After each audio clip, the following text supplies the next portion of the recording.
আসসালামু আলাইকুম আর্ট লাভার্সরা, স্বাগতম রিমি ড্রয়িং অ্যান্ড আর্টে।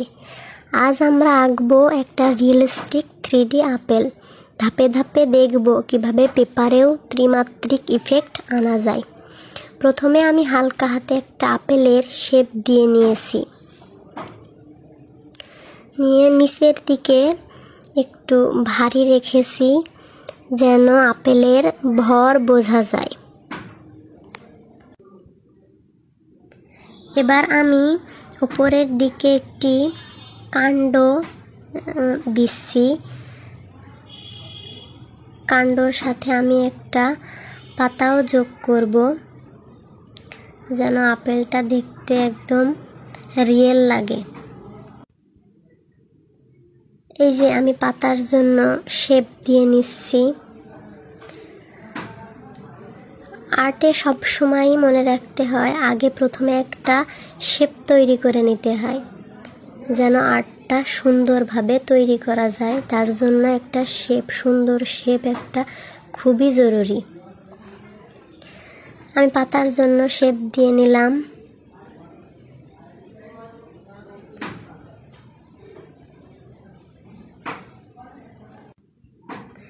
এখন আসল কাজ,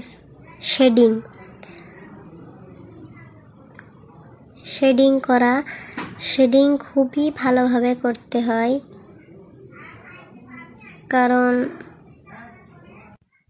কারণ একটা ছবিতে ভালোভাবে শেড করতে না পারলে ছবিটা রিয়েল দেখায় না। সেই জন্য শেডিংটা খুবই ভালোভাবে করা উচিত। এখন আমরা পাতায় সুন্দর আকৃতি দিচ্ছি।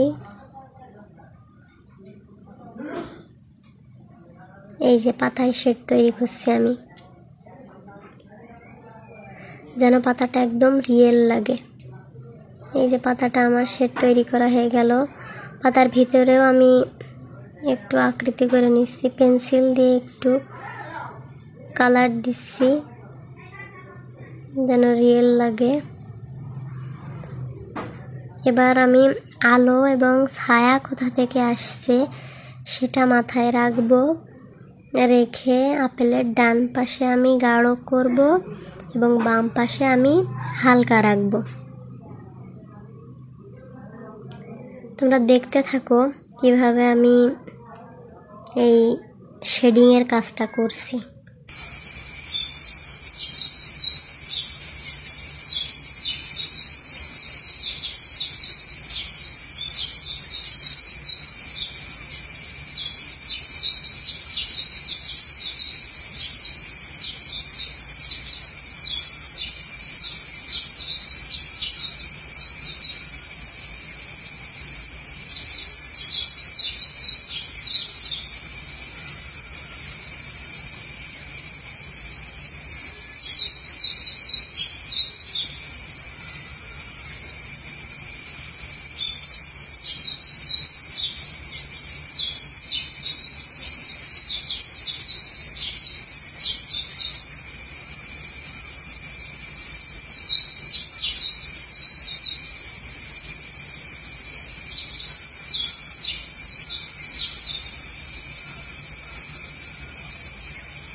আমি আপেলটার মাঝখানে একটু চকচকে রেখেছি যেন মনে হয় আসল আপেলটা উজ্জ্বল আলোতে রাখা।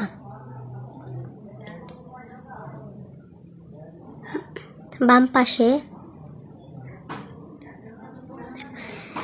আর আমি নিচে আপেলের ছায়া আঁকছি যাতে মনে হয় আপেলটা কাগজের ওপর রাখা আছে। এটাই 3D লুকের গোপন রহস্য হয়।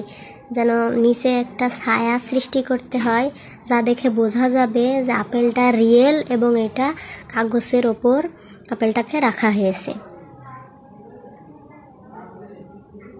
তোমরা দেখো আমি কিভাবে আপেলটাকে রিয়েল তৈরি করছি।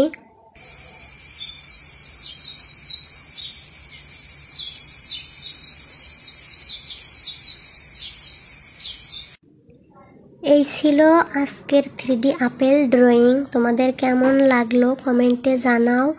আর এমন আরও আর্ট ভিডিও পেতে রিমি ড্রয়িং অ্যান্ড আর্ট চ্যানেলটা সাবস্ক্রাইব করে পাশে থাকো। ধন্যবাদ সবাইকে।